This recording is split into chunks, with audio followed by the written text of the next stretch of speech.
Hello friends, welcome to my YouTube channel. तो चलो guys, आज आगे क्लास फिर शुरू करते हैं।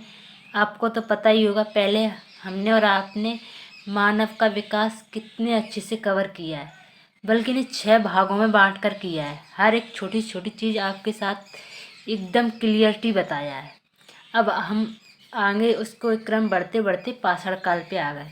एक्चुअली मानव अपने होमोसेपियंस में आ गया। अब उसे कुछ भूख लगी है और उसे रहने के लिए जगह चाहिए और उसे पहनने के लिए कपड़े चाहिए, तो कुछ तो प्रक्रिया करेगा। इसी को आप थिंकिंग बना के आगे पाषाण काल पढ़ेंगे। पाषाण काल, प्राचीन भारतीय इतिहास का विभाजन। एक्चुअली हम पढ़ेंगे तो पर एक विभाजन भी देख लेते हैं। प्राचीन भारतीय इतिहास का विभाजन लिपि लेखन के प्रणाली के आधार पर हुआ है। अब आप ये सोचोगे कि मतलब इतिहास का विभाजन किस आधार पर हुआ, तो जो लिपि होती है उसके लेखन के आधार पर हुआ है। पहले क्या बटा है, पहला प्रागैतिहासिक काल, आदि ऐतिहासिक काल, ऐतिहासिक काल।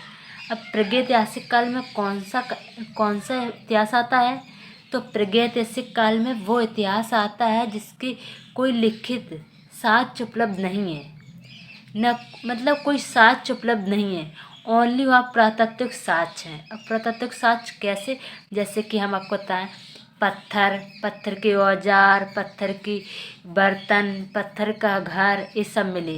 वो प्रागैतिहासिक काल में कौन कौन आते हैं, तो पाषाण काल आता है। पाषाण काल के तीनों भाग आते, और प्रापाषाण काल, मध्य पाषाण काल, इस तरीके से। अब आपको समझ आ गया होगा प्रागैतिहासिक काल कैसे कहते हैं। प्रागैतिहासिक काल उसे कहते हैं जिसमें कोई लिखित साक्ष्य ना हो, बस औजार हो, जो प्राकृतिक साक्ष्य हो, बस ओनली। ओके बच्चे, अब इसके आगे बढ़ते हैं। आदि ऐतिहासिक काल। आदि ऐतिहासिक काल किसे कहते हैं, तो आदि ऐतिहासिक काल उसे कहते हैं जो लिपि मिली तो है लेकिन पढ़ी नहीं जा सकी। मिली तो है लेकिन पढ़ी नहीं जा सकती, तो उसमें क्या आता है, तो सिंधु घाटी सभ्यता। लेकिन कहीं कहीं वैदिक सभ्यता भी बोल देते हैं, जैसे कि संस्कृत कोई कोई नहीं पढ़ पाया, तो इस हिसाब से इस बेस को लेके आप वैदिक सभ्यता भी लेकर चलना। मुझे पता है आप इसको देखोगे, मैम इसमें तो वैदिक सभ्यता है, वैदिक सभ्यता की बुक्स तो पढ़ी जा सकी हैं, उसकी लिपि भी समझी जा सकी है। हाँ, उसको मत सोचना ज़्यादा। बहुत सारे इतिहासकार वैदिक सभ्यता को आदि ऐतिहासिक काल में ही रखते हैं, और वो है ही, एक्चुअल में है ही। तो आपको प्रागैतिहासिक काल क्लियर हो गया, आदि ऐतिहासिक काल क्लियर होगा। अब ऐतिहासिक काल। ऐतिहासिक काल उसे कहते हैं जिसमें लिखित साक्ष्य भी हैं और जिसे हम पढ़ भी सकते हैं, और जैसे हम उसमें औजार भी हैं। और ऐतिहासिक काल कहाँ से शुरू होता है, तो महाजनपद काल से। अब यहाँ से शुरू कर देखो, यहीं से क्रम है। तो मैंने बोला था अब प्रागैतिहासिक काल को हम पढ़ेंगे ना, इन तीनों को तो पढ़ेंगे नहीं अभी ना, अभी ऐतिहासिक काल को पढ़ेंगे नहीं, आदि ऐतिहासिक काल को पढ़ेंगे। तो प्रागैतिहासिक काल को शुरू करते हैं। प्रागैतिहासिक काल में क्या आता है, पाषाण काल। उसमें कोई लिखित साक्ष्य तो नहीं मिला है, नहीं मिला ना, तो इसे लिथिक भी कहते हैं, इंग्लिश में लिथिक। अब प्रागैतिहासिक काल को भी 4 भागों में बांटा है भाई, 3 भागों में बांटा है।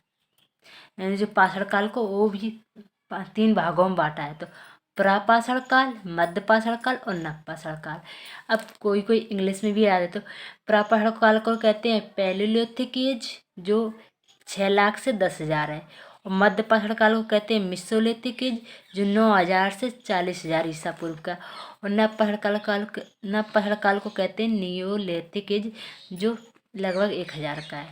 अब हम एकदम तीनों काल तो पढ़ेंगे नहीं, पुरापाषाण काल को लेके, मध्य पाषाण काल, नवपाषाण को लेके तो पढ़ेंगे नहीं, तो हम पढ़ेंगे पुरापाषाण काल को। अब पुरापाषाण काल को भी 3 भागों में बांटा है, यही तो आपके साथ क्रम क्लियर करना था मेरे को। तो पुरापाषाण काल को 3 भागों में किस तरीके से बांटा है, तो निम्न पुरापाषाण काल, मध्य पुरापाषाण काल, उच्च पुरापाषाण काल। अगर पुरापाषाण काल को अगर आप 3 भागों में बांटोगे तो वैसे ही, लेकिन पुरा लगाकर बांटोगे। इसमें क्या चीज़ कॉमन है, पुरा पुरा पुरा। एक आपको बता देती हूँ, तो निम्न पुरापाषाण काल, मध्य पुरापाषाण काल, उच्च पुरापाषाण काल। नव पुरापाषाण नहीं कहोगे आप, उच्च पुरापाषाण कहोगे। और निम्न पुरापाषाण काल कब का है, तो 6 लाख से 1 लाख या 50,000 ईसा पूर्व का। और मध्य प्रसारण काल कब का है, तो इसे 1 लाख से 50,000 से या 35,000 ईसा पूर्व। उच्च प्रसारण कब का है, तो 30,000 ईसा पूर्व का। अब इसके नाम भी हैं ऐसे कि आपको एक जैसे दे देते हैं कि निम्न प्रसारण काल को क्या कहते हैं, और मध्य प्रसारण को किस नाम से जानते हैं, उच्च प्रसारण काल को किस नाम से जानते हैं। तो इसी को लेकर हम आगे पढ़ेंगे कल। आज की वीडियो यहीं तक। अगर आज आपको ये सब जो मैंने विभाजन किया है उस विभाजन के हिसाब से आप अच्छे से नोट्स बनाइए और अच्छे से क्लियर कीजिए कि हमने अपने इतिहास को 3 भागों में बांटा है, प्रागैतिहासिक काल, आदि ऐतिहासिक काल, ऐतिहासिक काल। और इस किस लिए बांटा है, तो इसमें तो प्रागैतिहासिक काल में लिखित साक्ष्य नहीं मिले हैं और आदि ऐतिहासिक काल में लिखित साक्ष्य मिले तो हैं बट पढ़े नहीं जा सके। और मैंने प्रपाषाण और फिर पाषाण काल आता है, पाषाण काल को भी 3 भागों में बांटा है। और फिर जो प्रापाषाण काल होता है, प्रापाषाण काल को भी 3 भागों में बांटा है। ये सब क्लियरिटी आप आज अच्छे से समझ चुके होंगे। अब इसके कल आगे पढ़ेंगे कि जी 3 प्रापाषाण काल है, इनके अलग अलग नाम क्या क्या हैं। ऐसे थैंक यू सो मच।